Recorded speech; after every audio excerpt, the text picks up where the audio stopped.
Hey world out there, I'm Emily, the Soul Collective, and we are doing our weekly poll. We are back in business here. We took a break in January to do some deep strategic planning and kind of care for our community in the current reality of confusion, pain. It's been a rough month. We did a hard poll in one of our meetings, and we were talking about fundraising, and we got this one, the merchant.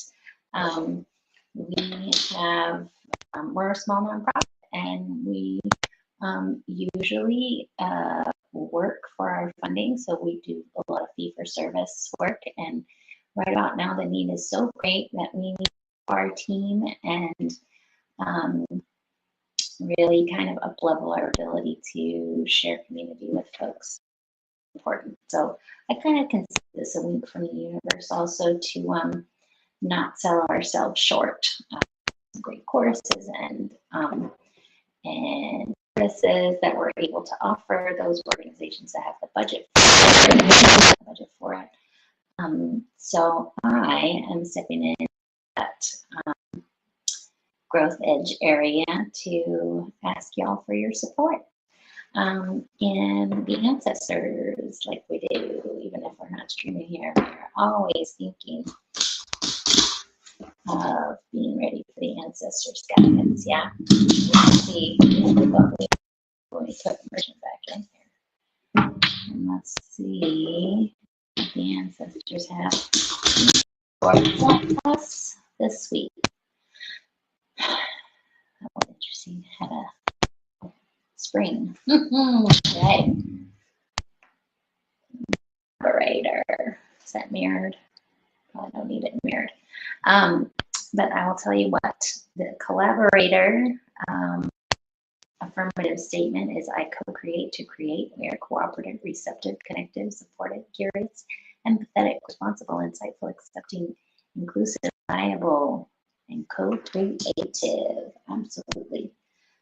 Let's check in on the shadow of this one, just to be mindful. 28, we all have shadow and light with us. When your collaborator becomes needy, it's because you're not getting the recognition you need and deserve. Yes, you have an intense need to belong and work best in a partnership, but you shouldn't fear moving on from a situation that's not serving you. Boundaries. Your need to be part of a team means you can easily become overly committed and overly loyal. You don't get the recognition you deserve, you simply try harder, which leaves you burned out. This is some good advice, folks, because right now, a lot of folks that work in the community organizing field, in the community field, are feeling not very well resourced. Approaching burnout, folks are feeling sick and tired and sick and tired of feeling sick and tired. And this is a moment where we all need to be caring for one another and caring for ourselves. I don't know if you notice, but I have behind me some equipment because what happens to me is I get into a groove of what I'm working on, and before I know it, the day is over and I will not, spend some time with my family and I worked out or left this desk. It's been nonstop, right? And so because I know I have that kind of growth edge, I put this stuff like literally in my path so that I will trip over it. Sometimes just pick it up and, I'll do some quick asana on the mat, or I'll lift some weights, even if it's just 30 seconds as I'm stepping up to go refill my water. And all those little bits count. It's way, it's different to be able to have the time to set aside to go do that kind of care for yourself, and little bits pieced together.